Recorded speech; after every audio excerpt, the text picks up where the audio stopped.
goes to Andrea Schall from Reuters. Thank you, Madam Secretary. The Russian government has announced that it will launch a BRICS currency in August, and I wonder if you had a chance to speak with the Chinese about that effort. You've spoken here and in other venues about not wanting to see any countries being forced to choose sides. This particular move would create essentially a parallel currency to the U.S. as the world's reserve currency. Can you that come up in your conversations? And you also talked about the head of the BOC. The Chinese government has not yet announced that he will be taking place. Is it your understanding that Pan will take over as central bank governor? Thank you. So on the currency issue, I just want to reiterate what I've said in the past, which is I think the United States can rest assured that the dollar is going to play the dominant role in international transactions, facilitating international transactions, and serving as a reserve currency in the years ahead.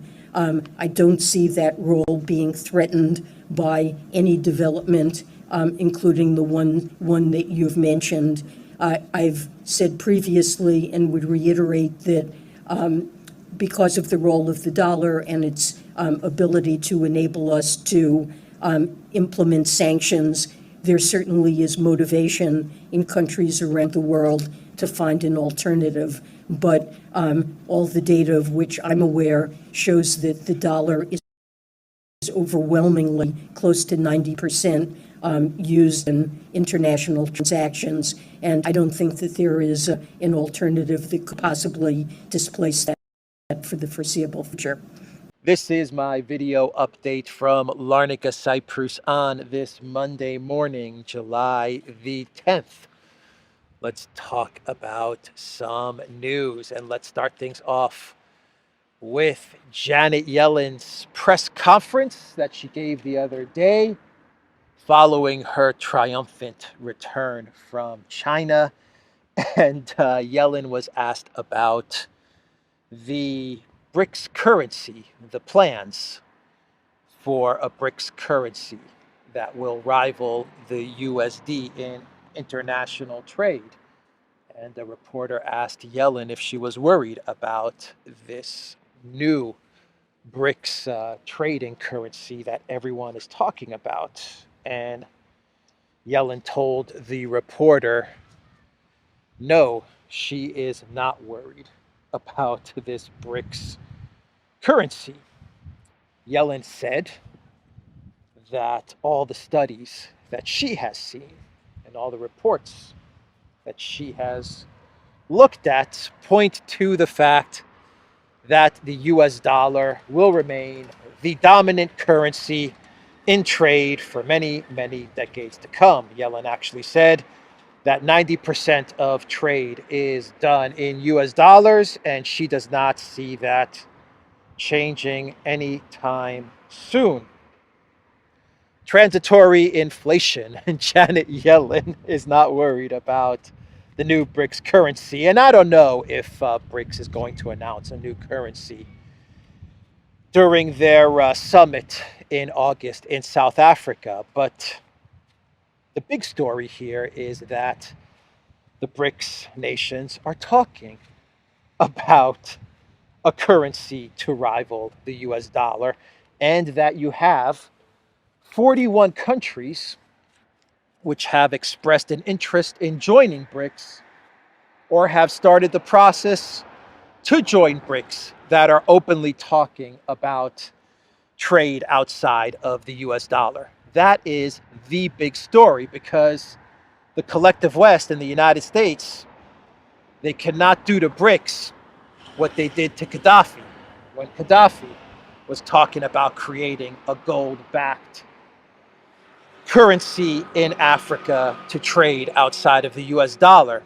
That is the big story. Brazil, Russia, India, China, South Africa, and 41 other countries openly talking about moving away from the US dollar. And this doesn't concern Janet Yellen? Nope. Inflation is transitory. Nothing to worry about, according to Janet Yellen. And during this press conference, Yellen actually admitted that the reason that you have the BRICS nations and so many other countries wanting to trade outside of the US dollar and searching for ways to move away from the US dollar was because of sanctions and the weaponization of sanctions. So good job, Joe Biden and Biden White House. In a year and a half, with your stupid sanctions against Russia, you have created a movement of nations looking to move away from the US dollar. That has been the effect of the US and the EU sanctions against Russia. That has been the result of these sanctions. So let's now talk about the Biden White House and Erdogan, because yesterday we had the news that Erdogan actually called up Biden following Erdogan's decision to release the 5 Azov-style NAZI commanders. And we actually have some information from a White House readout as to what Erdogan and Biden talked about. And let me read you some of this White House readout. Drawing attention to Turkey's principled and honest stance concerning the EU membership, President Erdogan said that Turkey wants to rejuvenate the full membership process to the EU and expects a message of open and strong support from the leading EU countries and the EU leadership for Ankara's EU membership during the Vilnius summit. This is what Erdogan discussed with Biden during their phone call yesterday following the release of these Azov-style commanders and his meeting with Elensky. Erdogan, according to this White House readout, wants to revive Turkey's accession talks into the European Union. So, is Turkey pivoting towards the collective West? Is this another indication that behind the release of these commanders is Erdogan's change of direction and desire to move towards the West? And now he is talking about entering the European Union once again? Perhaps this is what this is all about. But I think there's something more to this White House readout and to Erdogan's decision to release the Azov-style commanders. And I think we have to go back to Peskov's statement when these commanders were released, where he said that Turkey is under enormous pressure from the collective West days before the big NATO Vilnius summit, hinting at the fact that Erdogan made these moves in order to relieve some of the pressure that is being placed on him, possibly to buy some time and create some space so that he can continue to walk this tightrope between East and West, and that's why he released these commanders, and that may be why he is calling up Biden and telling Biden that Turkey is really interested in entering the EU.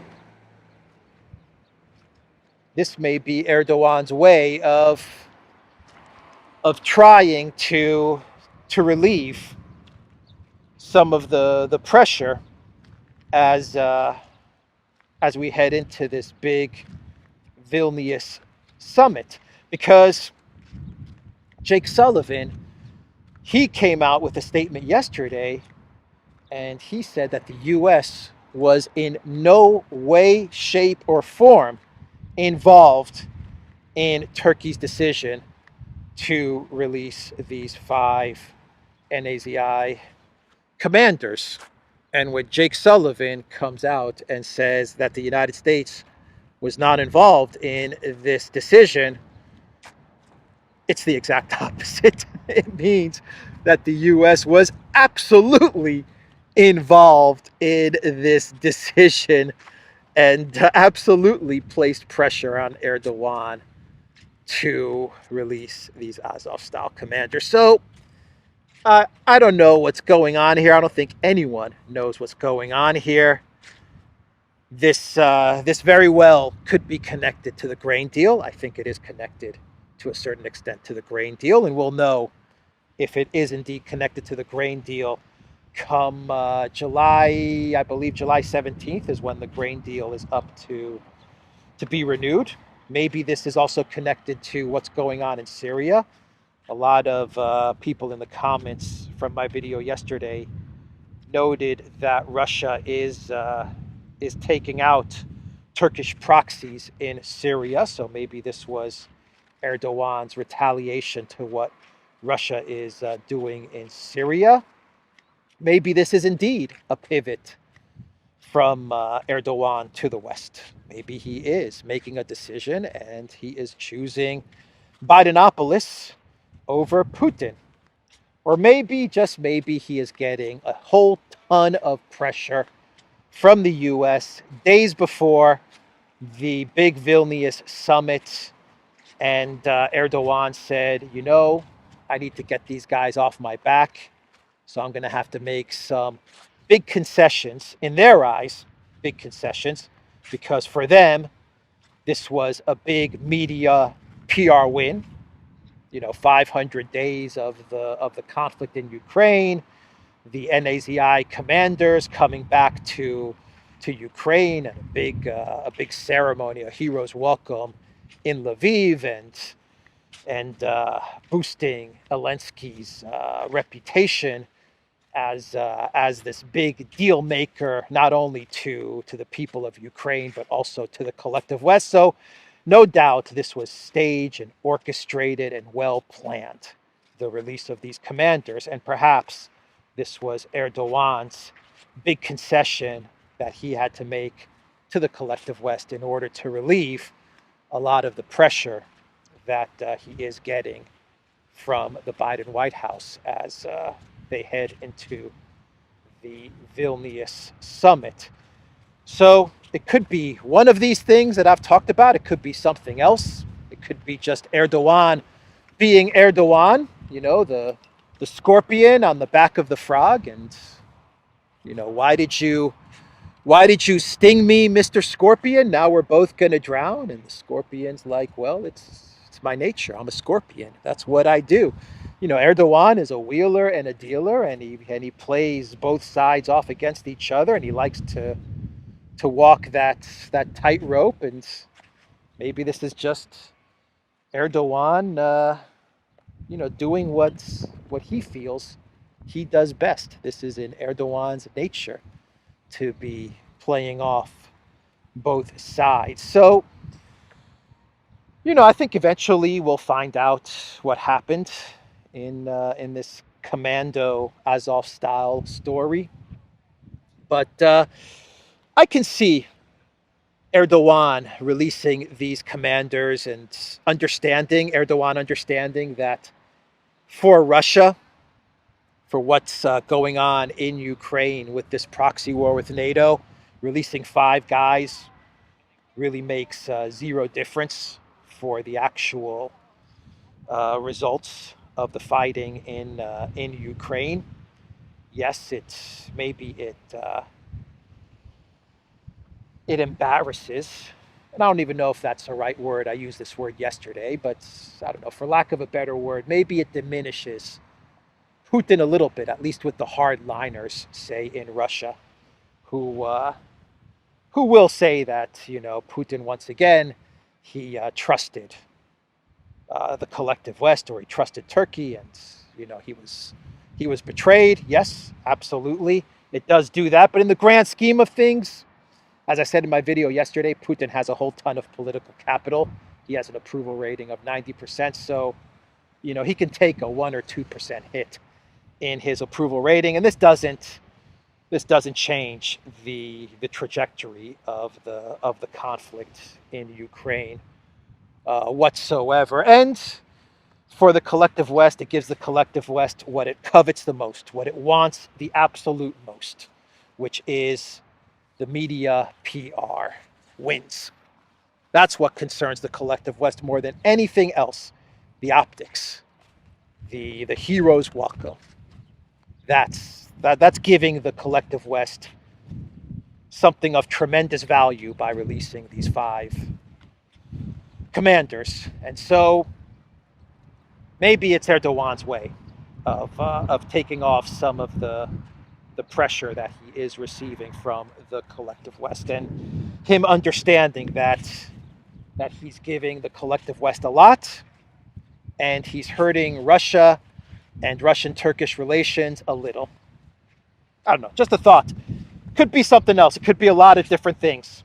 But I think we'll find out in the future exactly what was behind this deal. But when I see Sullivan coming out and saying that the U.S. had nothing to do with this and was not involved in this, to me that signals that the U.S. must have been putting a whole ton of pressure on Erdogan to release these guys, because they had this whole hero's welcome thing planned in advance and orchestrated at this exact time, a couple of days before the Vilnius summit, and marking the 500 days of fighting and all of these things.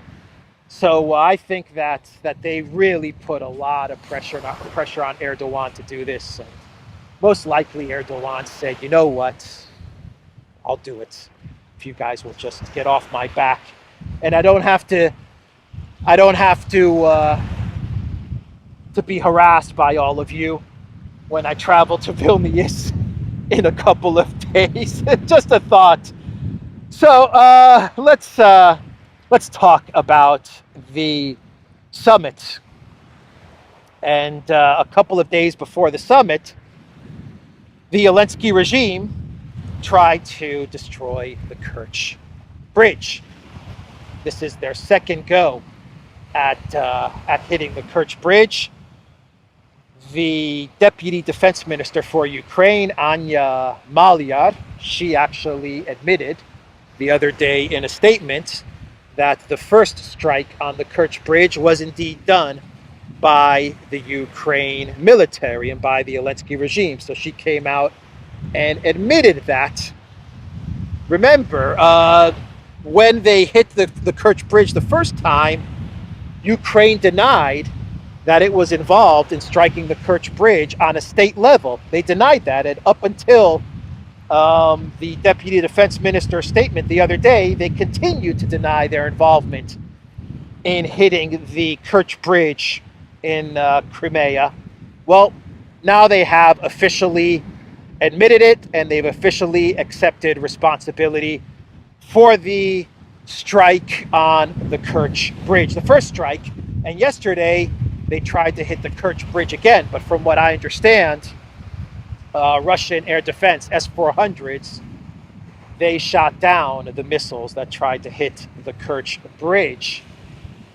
And so it looks like they couldn't get their Zaporozhye nuclear power plant false flag going, and they went to plan B.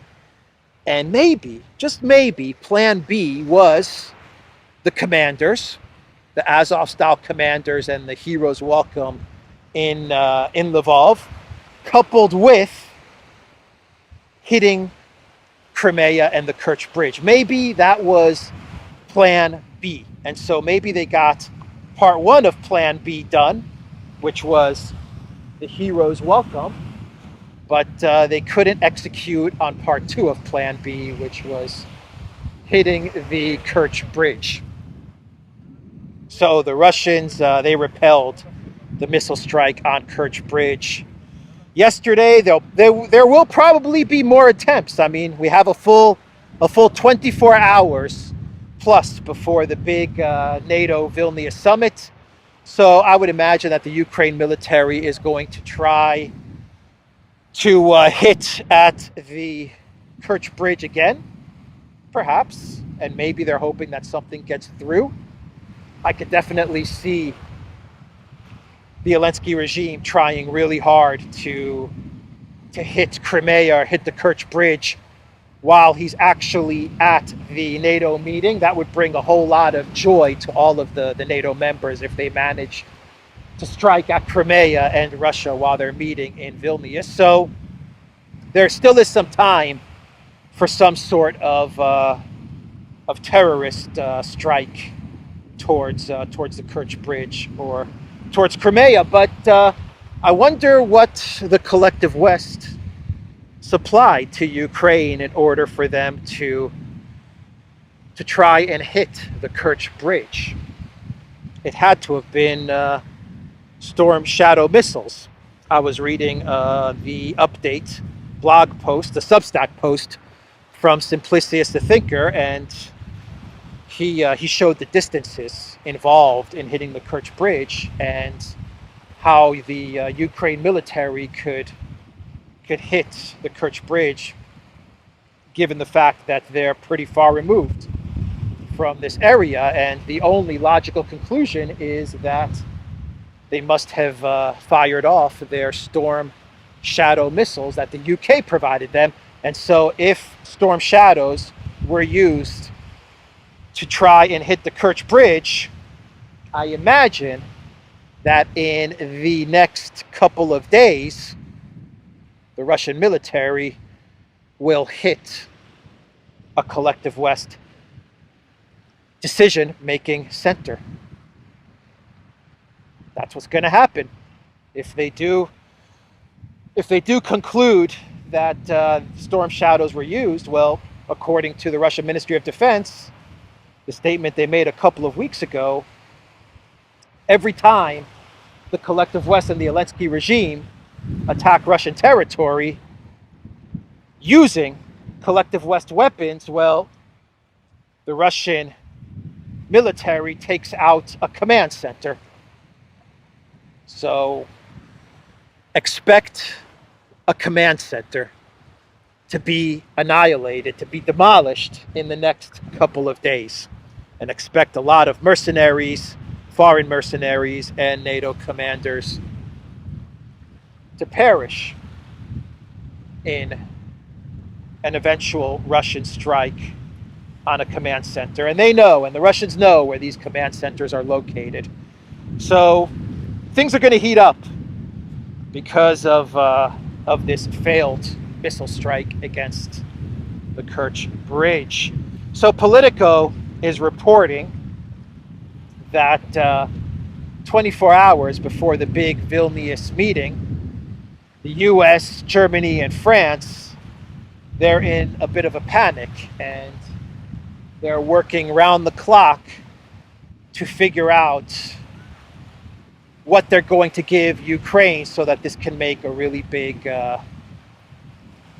impact at the NATO conference in Vilnius. And they're trying to figure out the messaging and the package that they're going to offer Elensky at the NATO summit. And it looks like it's going to be some sort of Israel style of support, which I have said in a previous video is actually no different than what Ukraine is getting now, which is infinite. Well, in their mind, they believe an infinite supply of weapons, but we know that's not true. An infinite supply of weapons and an infinite supply of money. Now, the infinite supply of money, you know, they're printing the money, so in their minds, they believe that the money is infinite, but it's actually finite.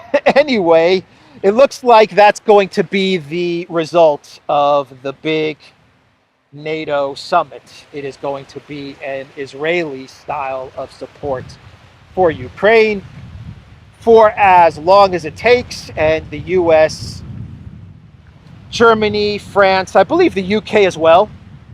According to Politico, they're trying to put together the exact package and the wording and the messaging that they're going to use for the announcement of this support for Ukraine during the NATO summit. You see, it's all about optics.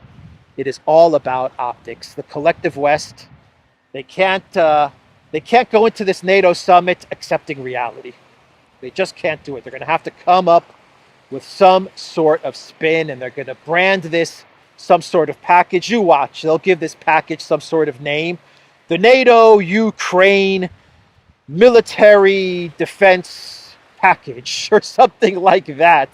The MDP, the military defense package of NATO and Ukraine. So they'll come up with some sort of spin, and they'll put all the necessary marketing that they need to put into it, and they'll contact all of the collective West journalists to write up the stories, and that's how they're going to push this thing through. You know, this whole conflict started with Ukraine entering NATO.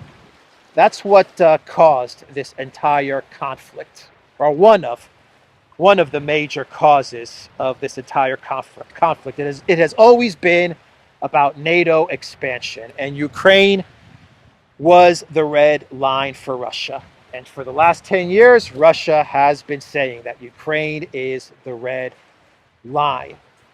And here we are now, 24 hours away from the NATO meeting with Ukraine, where Ukraine will not get membership into NATO, but they're going to be offered something else, something different. Because the collective West cannot accept that Russia's major red line was about to be crossed, and Russia acted. And it makes you think, makes you wonder, if Russia did not act on the possibility of Ukraine entering NATO, say Russia did not launch the special military operation a year and a half ago, tomorrow in Vilnius, would we be seeing Ukraine as a full member of NATO? I'd say yes. I'd say yes. I think that would absolutely happen. If there was no special military operation, if Russia did not act in the way that they did with Ukraine because of the threat of NATO expansion, I believe that in Vilnius tomorrow, NATO would have been offered, Ukraine would have been offered membership in NATO, and that would have been quite scary and quite dangerous for the entire world, because Russia would have then had to would then be faced with dealing with Ukraine as a full member of NATO. That would have been what would have been ahead for Russia. They would have had to deal with a full NATO membership of Ukraine. Just a thought there. So the former Secretary General of NATO, Mr. Anders Rasmussen, he actually floated the idea of admitting Ukraine into NATO, but admitting Ukraine into NATO piece by piece. Quite an interesting proposal from the former Secretary General. And this guy is a big-time warmonger, Mr. Rasmussen. He's very much aligned with the military-industrial complex, but his plan for Ukraine and NATO is not to go the way of Israel-style agreements with NATO and Ukraine, but his plan is to allow bits and pieces of Ukraine into NATO. It's almost like Rasmussen is accepting the fact that Ukraine will be broken up and will be divided. That's what it is. At least that's how it sounds to me. You have the former Secretary General of NATO coming out and saying, Ukraine is lost. It's going to be divided and broken up either way, so we might as well start admitting some of the pieces of Ukraine, the rump state of Ukraine that's going to be a reality in the future. Start admitting them into NATO now. That's kind of what Rasmussen is saying in this statement. And so France, they also came out with a statement. I believe the foreign minister of France came out with a statement, and France said that they're going to really ramp up the military aid to Ukraine. And the Russian foreign ministry, they replied to the French foreign minister. They were very, very annoyed and upset with France's statement, where they said that they're going to provide a whole lot more weapons and money to the Elensky regime so that they can continue to fight Russia. And I thought, in a video I made a couple of days ago on Macron and the fires in France, and I joke around about how the way the collective West leaders, when they're faced with a crisis, like the way Macron can deal with the fires in France and the crisis in France, is to just give more money and weapons to Ukraine, and that's his solution to dealing with the problems in France. I say that in a joking way, but it's kind of true, isn't it? I mean, France has so many problems. So many problems are plaguing the French people and France as a country. And what's their way of dealing with these problems? To give more money and weapons to Ukraine. So, I say these things joking. I'm joking about these things when I say, how do you solve the crisis in France, or how do you solve the problems in the Netherlands? Well, just give more money to Elensky. How do you solve Germany's recession problem? Give more money to Elensky. I'm joking, but there's a lot of truth to that. So Elensky, since we're speaking about the Ukraine president, he's wrapping up his charm offensive tour, because he's got to run around Europe and talk to the collective West media to charm them into giving his regime more weapons and more money and more support. And he's wrapping things up with his interview to ABC News. And Elensky said a lot of interesting things during this interview to ABC News. He said that the U.S. taxpayer should absolutely give more money to Ukraine.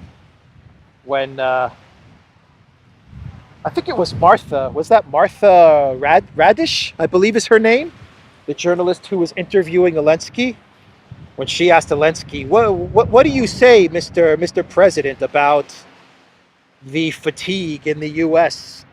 for giving more money and more aid to Ukraine and stuff like that? Elensky was like, look, I'm very thankful for all the hundreds and hundreds and hundreds of billions that the U.S. taxpayer has given my regime and helped me buy many homes.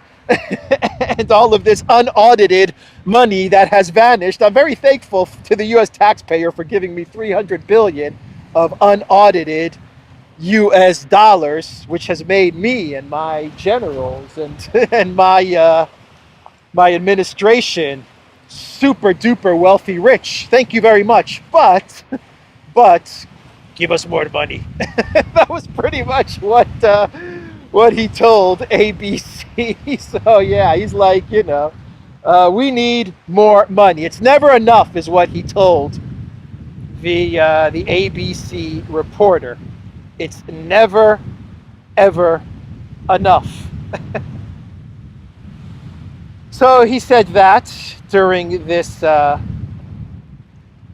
interview with ABC. He also took a bit of a jab at Trump when the reporter asked him about Trump's statements that he could end this conflict in 24 hours.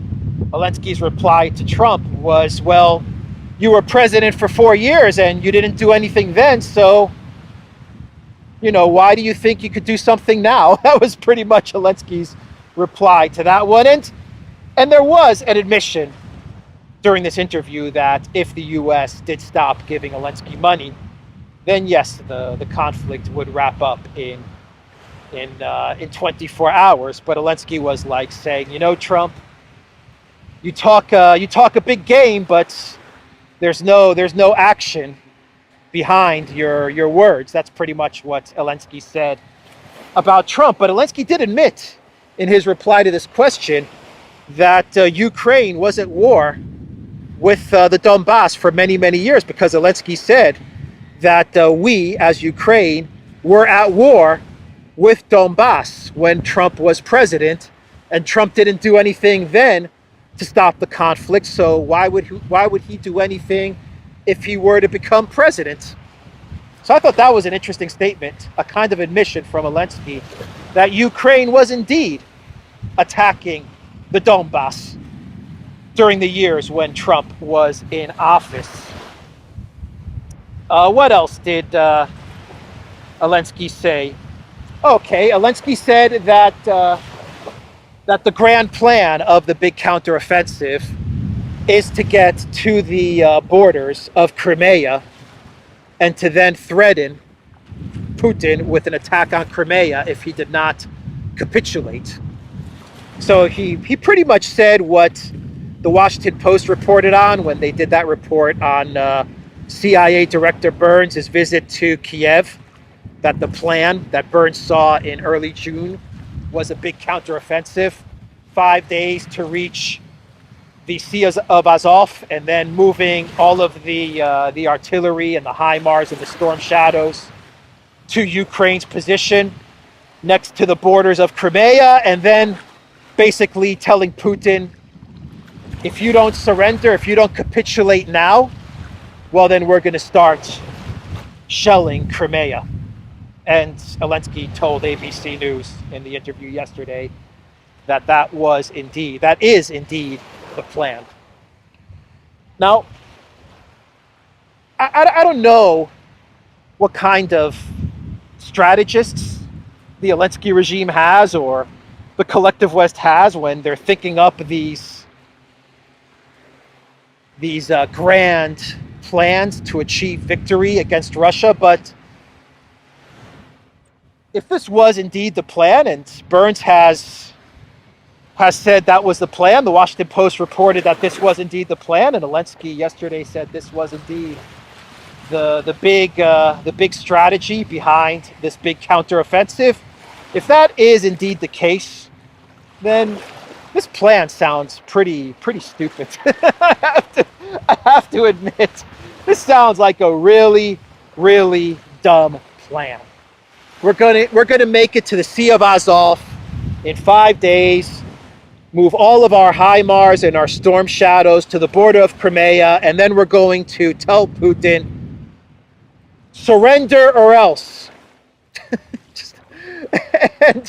And they don't take into consideration that whatever artillery and weapons Ukraine has, the Russians have like 100 times more. And they don't take into consideration that Russia's military is 100 times more powerful, and that Putin would do whatever he had to do in order to protect Crimea. They don't take any of these things into consideration.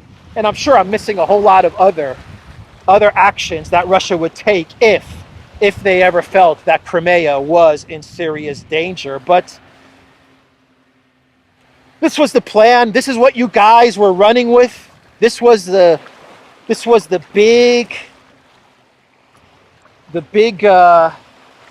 goal of this counteroffensive. This was it, to threaten Crimea with missile strikes if Putin didn't capitulate, which would lead to Putin capitulating to this type of scheme, would absolutely lead to his downfall and regime change. Yeah, absolutely. But I mean, Putin is on record. Medvedev is on record. Lavrov is on record.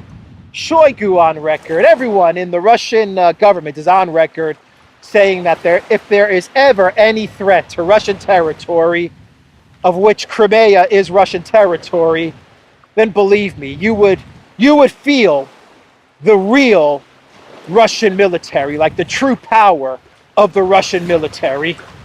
And so this is just an absolutely stupid plan. This was a really, really dumb plan.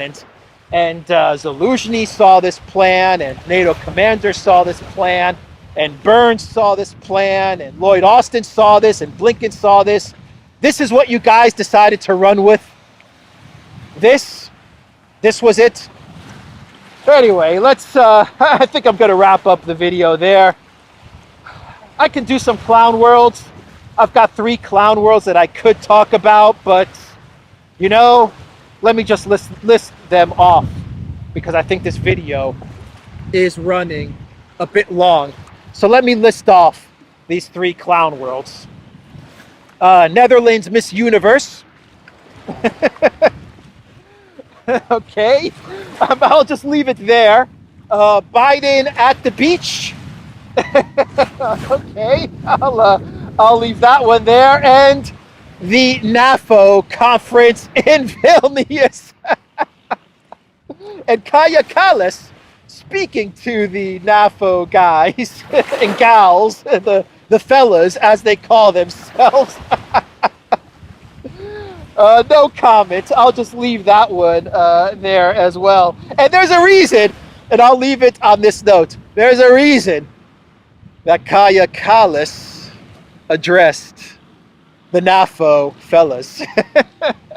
And people in the comments, you'll know what I mean. All right, everybody. That is the video, theduran.locals.com. We are on Rumble, Odyssey, BitChute, and Telegram, and go to the Duran shop. 10% off. Free Assange. Free Pablo Gonzalo. Free Gonzalo Lira. Free Gonzalo Lira. 10% off. Duran shop. Use the code. Good day. Take care.